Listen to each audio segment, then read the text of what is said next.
یہ کیسی ہوا چلی میرے دیش میں کہ گھر کے میچور بچے بھی اتنے بڑے بڑے قدم اٹھانے لگ گئے ہیں۔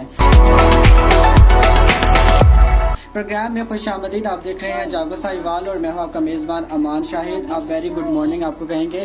آج ہمارے ساتھ موجود ہے ایک ایسی متاثرہ فیملی جن کی بچے جن کی عمر 14 سال یا کچھ مہینے کے لگ بھگ ہے، اور ان کا کہنا ہے کہ ان کی بچی جو ہے ایک لڑکے کے ساتھ نکاح کر دیا ہے۔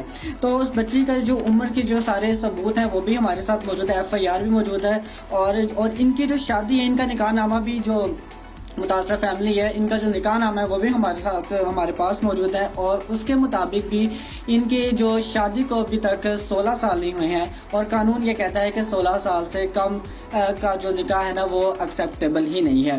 135 9L کے یہ رہائشی ہیں، اور ان کا یہی کہنا ہے کہ ان کی بچی کو اغوا کیا گیا ہے یا ورگلایا گیا ہے یا کیا ہوا، یہ سارا ماجرا ہے۔ اس پہ ہم ذرا ڈیٹیل سے بات کریں گے۔ ہمارے ساتھ متاثرہ فیملی محمد اسلم اور ان کی فیملی ہمارے ساتھ موجود ہیں، اور جناب یہ کیس ہے تھانہ غلہ مٹی کا، اور اس کی جو FIR نمبر ہے وہ ہے 365B پہ۔ تو ہم ذرا بات کر لیتے ہیں متاثرہ فیملی سے۔ محمد اسلم اور ان کی فیملی ہمارے ساتھ موجود ہیں۔ تو سب سے پہلے بتائیے گا کہ آپ کو کیا اس بات کا کوئی شک یا شبہ یا اس بات کا آپ کو علم تھا کہ آپ کی جو بچی ہے اس کے تعلقات ہیں کسی اور کے ساتھ ناجائز؟ نہیں۔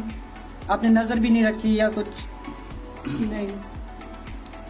اچھا یہ بتائیے گا کہ آپ نے اپنی بچی کو کرن شہزادی جس کا نام ہے 14 سال تک آپ نے پالا پوسا، اس کو بڑا کیا، تو بتائیے گا کہ اب وہ اچانک سے ہی گھر سے غائب ہوگی تو کیا محسوس کرتے ہیں؟ ہمیں اپنی بیٹی چاہیے واپس۔ 14 سال کی بیٹی ہے، ہماری شادی کو 15 سال ہوئے ہیں ابھی جی۔ وہ دکان پر گئی اور جہاں سے واپس نہیں آئی اور اسے اغوا کیا گیا۔ اچھا آپ نے FIR میں کہا کہ اغوا کیا گیا ہے، تو یہ اغوا کرنے والا کون ہے؟ آپ جانتے ہیں اس کو؟ نہیں۔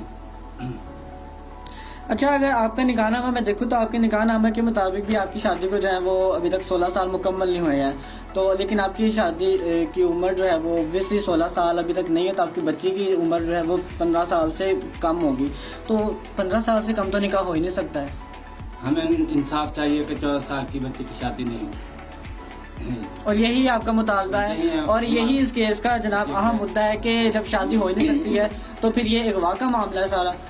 اچھا جی، ان کا جو اہم مدعا یہی ہے کہ بچی ان کی جو ہے وہ ابھی کم عمر ہے اور اس کا نکاح کر دیا گیا ہے، لیکن قانون میں اس کا نکاح ہو ہی نہیں سکتا ہے، تو جب نکاح نہیں ہوا ہے تو ان کو ان کی بچی جو ہے وہ واپس ان کے پاس چاہیے، اور یہی ان کا مطالبہ ہے۔ اعلیٰ افسران سے بھی ان کا یہی مطالبہ ہے، اور حکومت سے بھی یہی جناب یہ انصاف کی اپیل کرتے ہیں۔ اور لیکن اگر دیکھا جائے تو جب نکاح ہو ہی نہیں سکتا تو پھر یہ نکاح جو ہے آخر کروایا کس نے، اور یہ نکاح کے ڈاکومنٹس بھی ہمارے پاس موجود ہیں، تو اس نکاح کو کروانے والے بھی جو ہے وہ جو اس میں ملوث ہوں گے کیا وہ بھی سزا کے حقدار قرار پائے جائیں گے؟ یہ بہت بڑا سوال اٹھتا ہے۔ اور میرا بھی اس پروگرام کے توسط سے اعلیٰ حکام سے، حکومت پاکستان سے یہی مطالبہ ہے کہ اس کیس کو اپنی نظروں سے دیکھیں، اور جب ان کا یہ مطالبہ ہے کہ ان کی بچی جو ہے وہ کم عمر ہے اور اس نے نکاح کر لیا ہے، تو جب نکاح ہو ہی نہیں سکتا ہے تو ان کو ان کی بچی جو ہے وہ بازیاب کروا کے دی جائے، اور جنہوں نے نکاح کروایا ہے، جو اس نکاح میں شامل ہے، جنہوں نے شرکت کی ہے، جو گواہ بنے ہیں، یا جو بھی ساری کارروائی میں جو بھی اس میں ملوث ہیں، ان کو قرار واقعی سزا دی جائے تاکہ ان کو انصاف مل سکے، اور ان کی بچی جو ہے کرن شہزادی وہ ان کے پاس واپس ان کے گھر دوبارہ آ سکے۔